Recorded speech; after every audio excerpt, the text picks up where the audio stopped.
In this video, I'll show the comparison between Bitwarden and LastPass.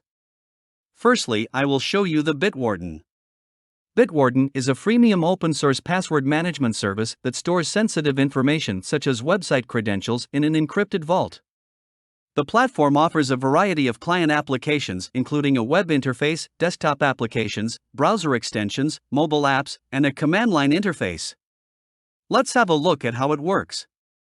Open it on your PC. And then click on Get Started Today. The first step is to log in as required everywhere.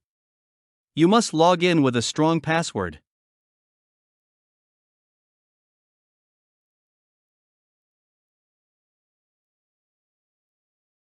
I have logged in now. This is the main page. You will get different options here. Let's have a look at all the features one by one. This is a vault. This is a new organization. General information is required here as the name, billing email, and organization name. If an account is owned by a business, then it is required here. Choose your plan here. I'll go for free right now.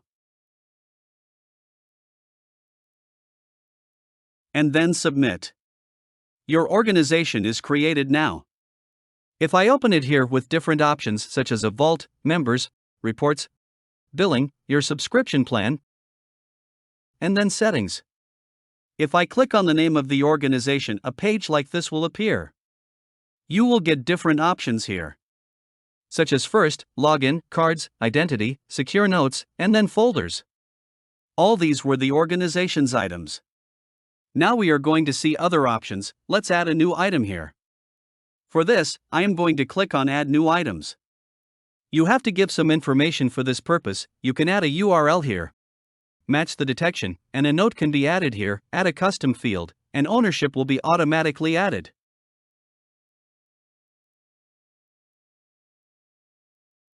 Now save all this.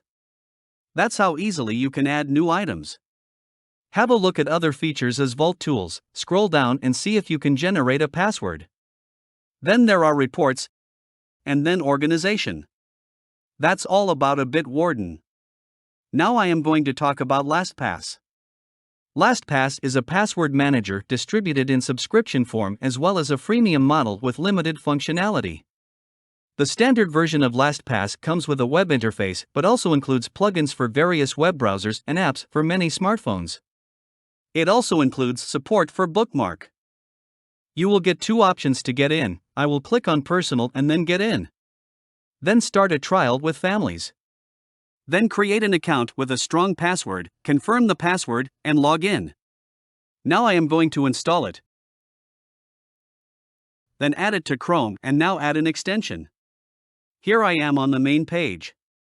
On the right side, you will see different options. Let's have a look at them one by one to see the process and uses of it.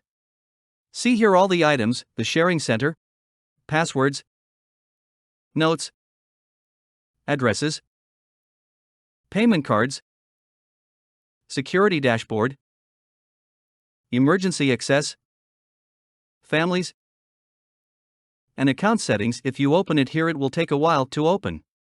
You will get different options related to the account setting. I am going to click on them one by one to show you. Here is the advanced option. Now click Add Items to add any new item. Then click on Add New one by one, and different options will appear. Scroll down and see, last is the password. Now add the URL, name, folder, username and site, and have to add the password. You can add any note here, and you will get advanced options here. Now click on Save. Your item will be created successfully. Here are other different options. If you click on Families, you can add members by clicking on Add Members. I'll do it later. It was just to show you how it works. That's all about LastPass. I hope you learned something from this video. If you have any question, don't hesitate to comment down below. And thank you for watching.